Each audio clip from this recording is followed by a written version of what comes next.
What's up, YouTube? It's Eric, a Lions fan. Thanks for clicking on this video, and welcome to another edition of Wednesday Night Beer Reviews. Guys, we got another beer from Revolution Brewing. This is their Anti-Hero IPA. This beer comes in at 6.5% alcohol by volume. Now, if you go to the website, it's going to say 6.7. I just looked it up.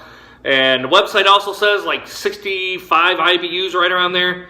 It is a pretty bitter beer. I bought a 6-pack of this for about $10, $9.99 at the local Meijer store here. I kind of like it pretty good.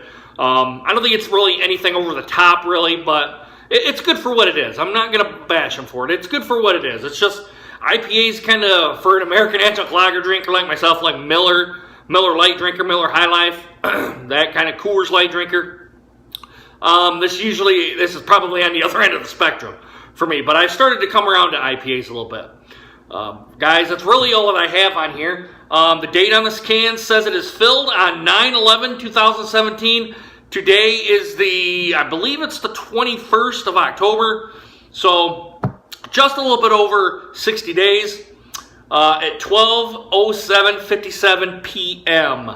So it's been sitting out for about 10 minutes, whatnot. I could go into the commercial description, but I'm really not big into commercial descriptions unless they're on the can, and this one really isn't on the can. I'll go ahead and put it down in the commercial description like I always do in the description section.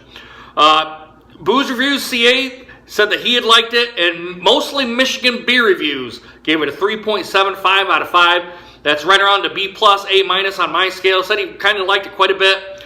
But for me, like I said, these IPAs are kind of on the other end of the scale for an American adjunct lager drinker like I am. Like your Bud, Miller, Coors, Molson, Pabst, Labatt style. But I've started to come around to these.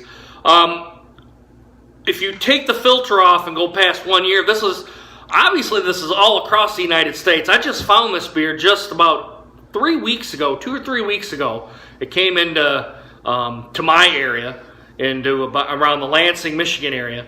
I had their Oktoberfest, which I thought was really, really good. I would probably get that over and over and over again. That was very good beer. I liked it enough where I would pick up another 6-pack. But this, I don't know if I would. I'll just be honest. Guys, let's go ahead and dig into this one. Let's quit flapping my jaws, and we'll go ahead and give it a pour. Got my general glassware glass out. Nothing big.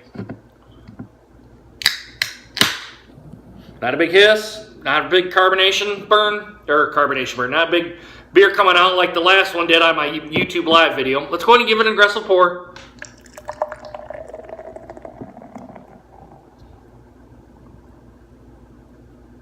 All right, let's slow it down right to there, guys. I'll show you the other side here real quick. There it is. All right, guys, going to bring it back to the light. All right, the presentation looks to me a little bit like an off-white head, maybe like an eggshell white. Small bubbles on the top, maybe a few to the medium side. Small around the sides, maybe 1 or 2 medium bubbles. That's a 5+ finger head pour. You guys know I do these aggressive pours to get the CO2 and the carbonation out because I want to taste my beer. I don't want to be tasting a bunch of carbonation. So that's pretty much what you'll get. As I hold it up to the light, this is a filtered beer. I can see right through it. Very, very small ascending bubbles coming up. I'm not seeing any yeast chunks or anything in here, which on a filtered beer like this, you wouldn't necessarily look for any sediment in here. Looks to be right to the IPA style. Maybe, I don't really see any hop haze really, to be honest. It's just a filtered beer. Kind of looks maybe like a gold or maybe a very, very light copper or extremely light amber is kind of how I would put it. But more to the gold, like a dark gold. But, you know, right around that style. All right, guys, let's get a nose on it. Let's see what we got.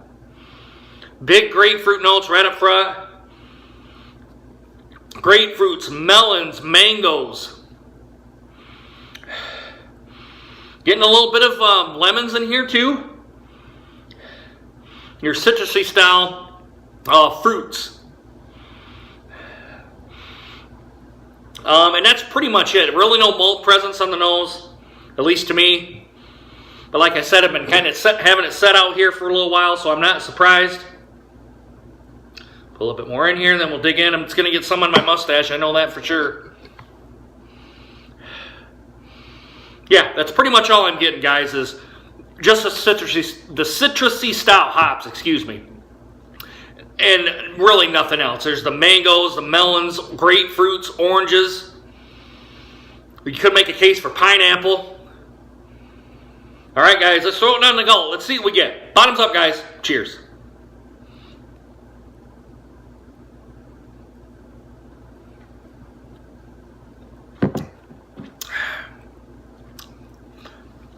First initial hit, getting big grapefruit presence, humongous grapefruit presence on the first initial hit. Your citrusy style hops are way up to the forefront here. Like I said, I left it out probably about 10-15 minutes right around there, so it's kind of cooled or warmed up a little bit. It's actually pretty smooth for an IPA. I mean, you're going to get the bitterness and all that, but for an IPA, it is actually really smooth. Now that the bitterness is starting to subside and getting some of that resiny hops, it's kind of, to me, is like a chalky taste to it, a very light chalky taste. I don't know if that's necessarily the hop oils that they use, but to me, that's kind of what I'm getting.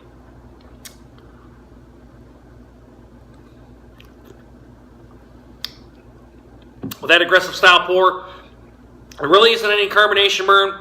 It goes down actually pretty smooth. Maybe that's some of the malts coming into play for the smoothness. But yeah, I'm getting kind of like a chalkiness on my tongue, and I'm not really, that's the thing when I had the other 5 of these with the 6-pack. I kept getting that chalkiness, that oily taste, and I think that's coming from the hops, that they must use hop oil for this and not the actual hops. Maybe they do put actual hops in it, I'm not sure, but that's coming up on the taste buds to me a little bit. But it's kind of crisp, it's cool, it's refreshing too for an IPA. You don't necessarily hear me talk about that a whole lot for IPAs.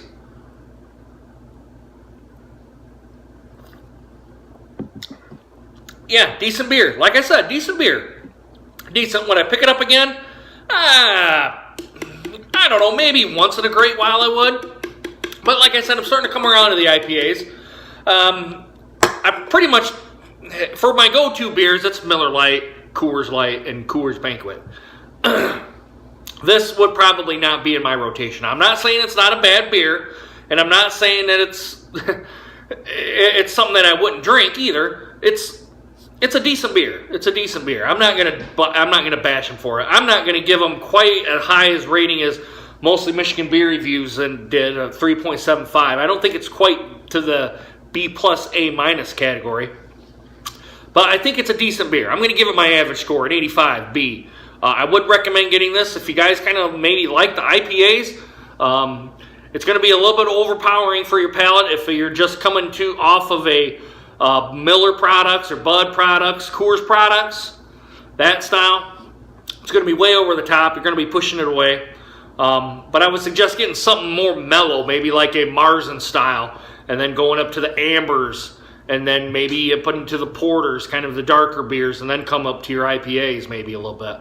But yeah, this is from a lager to an IPA is way on the other end of the spectrum, on the beer spectrum. But guys, I mean, I like it for what it is. I like it. I like their Oktoberfest better, although I'm a lager. Like I said, I'm a lager style guy. But for what it is, it's good. Just remember, you're going to get a big hop presence, and you're going to get actually a smooth finish. But then it's going to come into the bitterness, and then you're going to get the chalky, oily taste. Of that. I'm assuming it's the hop oil that's got to be doing it. I'm assuming they use that. I really didn't look at the website all that hard either when I looked at it, but I got to assume that's it. It's probably on the medium on the mouthfeel too. So, but most beers in the craft beer category are going to be to the medium category. They're not really going to be light, and they're not going to be really heavy unless you get into your double IPAs or your 9, 10, 11% IPAs. Then you're going to get to the full bodied spectrum of it. But yeah, guys, I like it enough where I would recommend getting it if you're an IPA guy. I would get this as an every once in a while beer for me. But yeah, I'm starting to come around to IPAs. I mean, it's a good beer, 85B. But guys, let me know what you guys think of the Anti-Hero IPA from Revolution Brewing. They're out of Chicago, Illinois. If you had it before, go ahead and put it down in the comments, and also do a like, subscribe as well. And as always, guys, if you've had too much to drink, please get a designated driver. You guys should know my spiel by now. But if not, I'm going to do it one more time like I always do. Guys, if you're going to be a hero and trying to drive home drunk, you're going to get pulled over, you're going to do the stupid-ass sobriety test, then you're going to go in the cop car, then you're going to get a ride to jail, court fees, and then some possible prison time. And if you hit or kill somebody, you're definitely going into the slammer. And if you kill yourself, all you've done is hurt your family and friends, okay? Just sleep off your buzz and get your car the next day. Get an Uber, a taxi, a Lyft if you can't find a ride. All right, just do something to to get your butt up the next day, because if your car gets impounded and that's really all that happens, I'll admit that's the least of your worries, guys, okay? I'm going to go ahead and get off my soapbox now, but come back Saturday for Saturday night beer reviews. We'll go ahead and pull one out of the refrigerator, and then we'll see what we get, okay? I hope you guys enjoyed this video, and I hope to see you again soon. Deuces, guys.